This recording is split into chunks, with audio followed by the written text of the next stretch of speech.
The noise was the point. The cacophony of rolling suitcases, the garbled final boarding calls, the crying baby 3 gates down, I wanted all of it. I was marinating in the glorious, impersonal chaos of lax, ticket to Costa Rica in my clammy hand, ready for my big eat, pray, whatever trip. The plan was simple. Drown the memory of Sebastian in overpriced airport cocktails and tropical humidity. For the first time in 92 days, I felt something close to hopeful. Then a sound cut through the din, sharp and ugly: traitor. The shriek was so full of jagged fury it made my teeth ache. I flinched, my gaze snapping towards the source, and there he was. Sebastian, my Sebastian. He was standing frozen near the Esbarro, and a man I'd never seen before had him by the arm. The man was huge, built like a refrigerator in a tight gray uniform that wasn't TSA or lapped. It looked private, hired. He had a gun in his other hand, not pointing but held with a terrifying casualness. A blunt, ugly piece of metal that seemed to suck all the air out of its immediate vicinity. "You think you can just walk away?" the man snarled, his Spanish a torrent of rage, but the English words landed like stones. "With our product, after what you did to my family." My familia. My first instinct wasn't to scream or to call for help. It was to move silently and quickly behind a thick concrete pillar. A cold, slithering dread coiled in my stomach, so intense it felt like I'd swallowed ice. But here's the thing that's been eating me alive for the last 12 hours. The fear wasn't for my safety, it wasn't even the gun. It was his face, Sebastian's face. I'd spent 2 years memorizing every angle of that handsome, confident face. The easy smile, the charming crinkle around his eyes, all of it was gone. In its place was a rictus of pure, unadulterated terror. The raw, primal fear of a cornered animal that knows the trap has finally sprung. In that 1 second, I realized I had never truly known him at all. I'm back in my apartment now. The ticket to Costa Rica is sitting on my kitchen counter, looking like a cruel joke. I couldn't get on that plane, I just couldn't. I took an Uber home, my body on autopilot, a ghost in my own skin, and now I'm here, staring at this blank screen, trying to make sense of the last few hours. Trying to convince myself that I'm not what I think I am. You have to understand, Sebastian was a masterpiece. He wasn't just charming, he was a craftsman of comfort. I remember once my car died in the fast lane of the 405 during rush hour. I was hysterical. When I called him sobbing, I expected him to be annoyed. Instead, he showed up 20 minutes later, not with a tow truck but with 2 thermoses, one with coffee, one with hot chocolate, and a wool blanket. He charmed the furious highway patrolman into helping us push the car to the shoulder. And we sat there waiting for AAA, sipping hot chocolate, while he told me stories that made me forget I was stranded on the side of a freeway. He had this incredible, almost magical ability to reframe reality, to turn a crisis into a quirky adventure. Our life together felt like a fortress he had built around me, brick by brick, with thoughtful gestures and easy laughter. And that's why, when I got that email 3 months ago, I did what anyone would do. I treated it like an attack on that fortress. I was at my desk, finishing a mind-numbing quarterly report. It was a Tuesday. The email popped up, in the subject line alone, "The truth about your man," made me roll my eyes. It was so obviously a prank, a pathetic attempt at sabotage from some jealous ex-girlfriend. The email itself was a mess of bad grammar and hysterical accusations, a word salad of betrayal. It came from some anonymous, gibberish email address, like xj78bflyer@proton.me or something equally forgettable. My justification was a neat, orderly checklist. 1. The sender was a coward hiding behind an anonymous account. No credible person does that. 2. The language was pure melodrama. "He is not who you think, and you are in danger." It read like a bad TV movie script. 3. The timing. It was less than a week after we'd posted a ridiculously happy album of photos from our trip to Napa.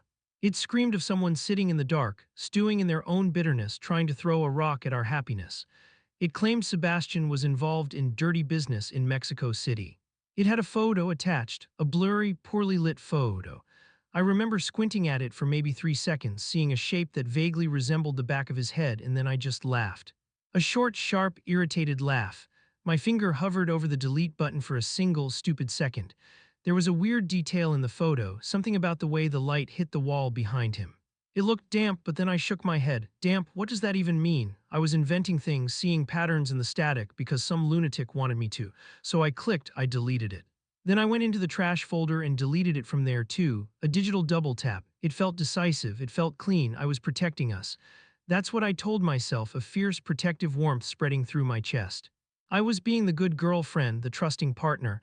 I was choosing our beautiful reality over some stranger's ugly fantasy. It was the right thing to do, it had to be. I keep repeating that to myself over and over like a prayer. But the words feel hollow now, thin as old paper. They crumble into dust the moment I picture his face at the airport. That wasn't the face of a man being pranked. That was the face of a man whose lies had finally come home to roost. And I'm the one who didn't just look the other way. I'm the one who burned the evidence. It's funny how memory works. How you can lock a door, throw away the key, and convince yourself the room was never there. But right now, sitting in the suffocating silence of my apartment, that door has been kicked off its hinges. The memory of that email isn't just a memory anymore. It's a high-definition 4000 replay, and every detail I'd so carefully blurred is now painfully, sickeningly sharp. I lied. I told myself it was one photo. It wasn't. There were three. My brain just compressed them into one dismissible blob. But now I can see them, laid out in my mind's eye like exhibits in a trial where I'm the star witness, the defendant, and the judge all at once. The first photo, it was Sebastian, unmistakable even from a slight distance. He was in an outdoor market, sunlight casting harsh shadows. I recognized the wrought iron balconies in the background from a travel show about Mexico City. He was handing a thick manila envelope to another man. This man wasn't a business associate. He was lean, with a hard, pitted face and eyes that looked like two chips of obsidian. He wasn't smiling, he was looking at Sebastian with a flat, predatory appraisal. At the time, I told myself it was a delivery, maybe some documents for his company. A normal business transaction. But now I remember the way Sebastian's shoulders were tensed, the way he almost flinched when the other man took the envelope. It wasn't a transaction. It was a tribute, an offering, the second photo. This one was wider. Sebastian was standing next to an old, beat-up Ford pickup truck, the kind of vehicle that runs on rust and spite. It was a faded, dusty blue and it had no license plate. He was on the phone, his back to the camera, but his posture was all wrong. He wasn't relaxed, the way he was when he'd call me from his trips. He was hunched over, his free hand gripping the back of his neck. A gesture of pure stress I'd seen maybe twice in our entire relationship. The background was just a dirt road and some scrub brush. I'd rationalized it as him helping a friend or maybe a rental for a rugged side trip, a fun story he'd tell me later. He never did, and the third one, oh God, the third one. This is the image that's been clawing at the edges of my sanity. It was taken in what looked like a basement. A concrete floor, bare cinderblock walls. The lighting was from a single naked bulb hanging from the ceiling. Sebastian was in the center of the frame, on his hands and knees. He was wearing blue latex gloves, the kind a doctor or a cleaner would use. He had a bucket next to him and was vigorously scrubbing a large, dark stain on the concrete floor with a sponge. The air in the photo looked thick, heavy. I could almost smell the bleach. My brain, in its desperate, pathetic attempt to protect my little fantasy world, had supplied an immediate, plausible explanation. He's helping a friend renovate a basement, how sweet of him. I think I even smiled at the thought, a handyman boyfriend, how charming. Now I see the frantic energy in his movements, the dark stain that wasn't wine or paint, the stark utilitarian horror of that room. He wasn't renovating, he was erasing. He was cleaning up something terrible, and I looked right at it, saw all the pieces, and chose to see a charming DIY project instead. Edit. Okay, wow, a lot of you are messaging me asking the same thing. Why didn't you just ask him? Why not call the police? God, I wish it were that simple, you don't get it. You don't know Sebastian, he had this superpower. He could make your own thoughts sound crazy. He was a master of the gentle, concerned head tilt. If I had confronted him, I know exactly how it would have played out. I would have brought my laptop to him, my hands shaking, my voice all tight with accusation. Sebastian, what is this? Who sent this? And he wouldn't have gotten angry, he wouldn't have yelled, that would have been too easy. No, he would have pulled me into a hug first. He'd have stroked my hair and let me cry. Then he would have sat me down, looked at me with those big, sad, honest eyes of his and said something like, "Oh, baby, you know how much I love you, right? But this obsession with my past, it's not healthy. You're letting these anonymous trolls get into your head again." See, again, he'd plant that seed. He'd make it a pattern, my pattern. My problem, he'd sigh this deep, weary sigh like he was carrying the weight of my paranoia. I told you about my ex, the one who couldn't let go. This is what she does. She tries to poison things. Don't you see? You're letting her win. And just like that, the conversation would pivot. It wouldn't be about the photos or the bleach or the man with the dead eyes. It would be about my trust issues, my insecurity, my inability to accept his love, and by the end of it, I'd be the one apologizing. I'd be the one begging for his forgiveness for ever doubting him. It happened every time I questioned anything, from a late night out to a weird phone call. Every single time. Deleting that email, it wasn't about ignoring a red flag. It felt like an act of self-preservation. It was the only way to avoid that conversation, the only way to not feel like a hysterical, paranoid shrew. It was easier to believe in the lie of the crazy ex than to face the emotional labyrinth he would have constructed around the truth. It was a choice, yes. But it felt like choosing between a quick, clean amputation and a slow, agonizing death by 1,000 psychological cuts. I chose the amputation. Guilt is a powerful motivator. It's a shot of adrenaline straight to the heart, a screaming drill sergeant in your head that refuses to let you rest.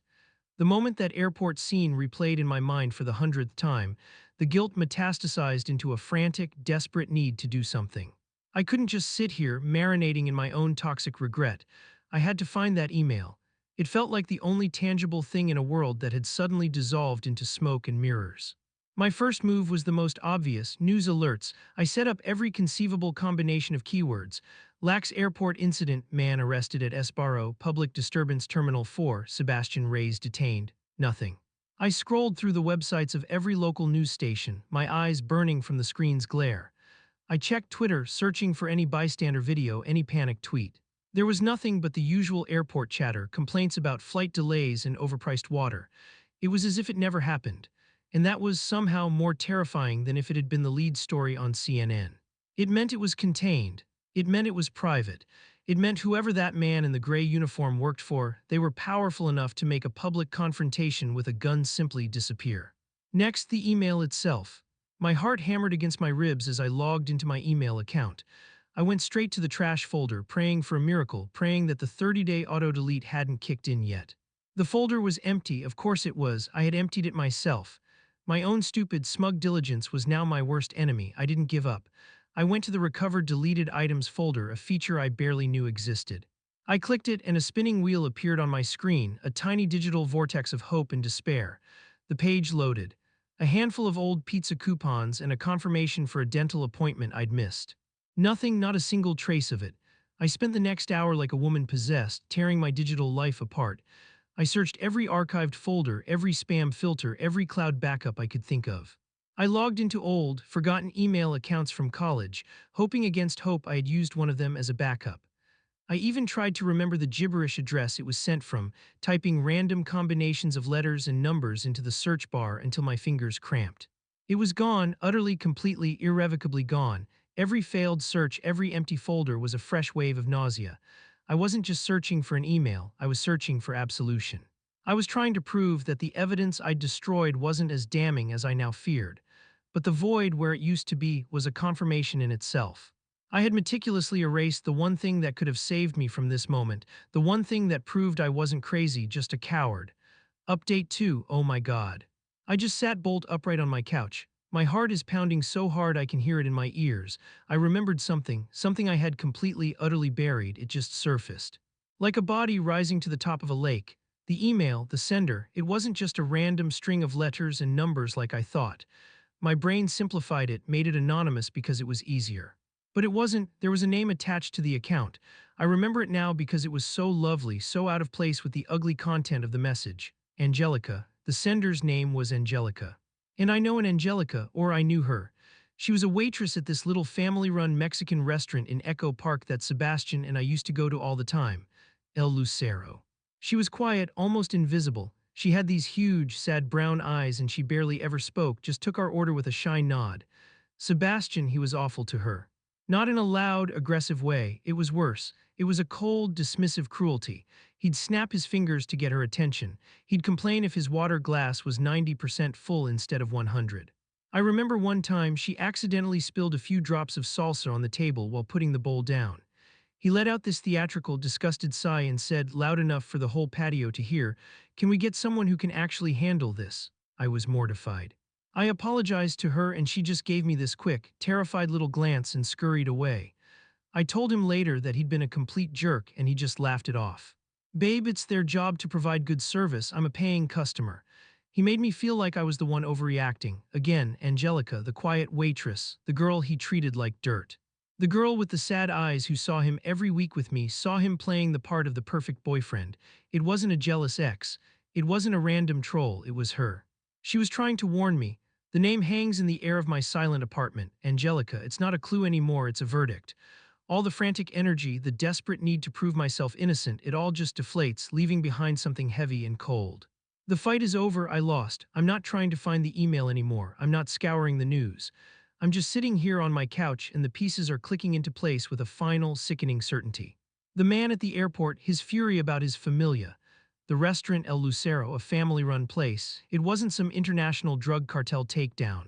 It was so much smaller and so much worse. It was personal. That man wasn't a federal agent. He was a brother, a father, a cousin. He was Angelica's family.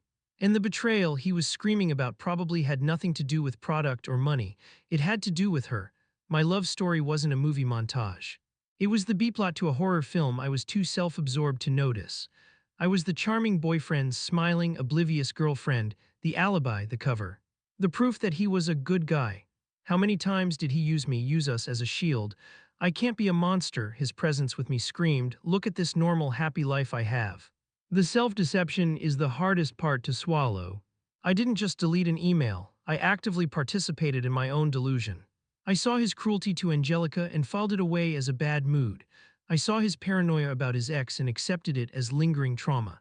I saw a picture of him cleaning a goddamn concrete floor with bleach and I thought, what a helpful guy. I built a fortress around the idea of him just as he built one around me. And when a terrified young woman tried to pass me the key through the bars, I threw it away because I didn't want to admit I was living in a prison. Just now, my phone buzzed. It was my friend Jessica, the one who works for the airline. Her text read, OMG, craziest thing at work today. Security for some rich guy from Mexico got into a family dispute in T4. Pulled a gun, they hushed it up so fast, all resolved internally. Wild right. I stared at the message, family dispute, resolved internally, that's all it was. A messy, private, violent footnote in the airport's daily operations. There will be no news story, there will be no justice. Sebastian Reyes, whatever his real name is, has either been disappeared or has already talked his way out of it. And Angelica, I will never know what happened to her. That is my price, that is the cost of my comfort. I don't know where he is and I don't want to. The only thing I know for sure is that I'm the one who has to live with the silence that follows a scream you chose to ignore.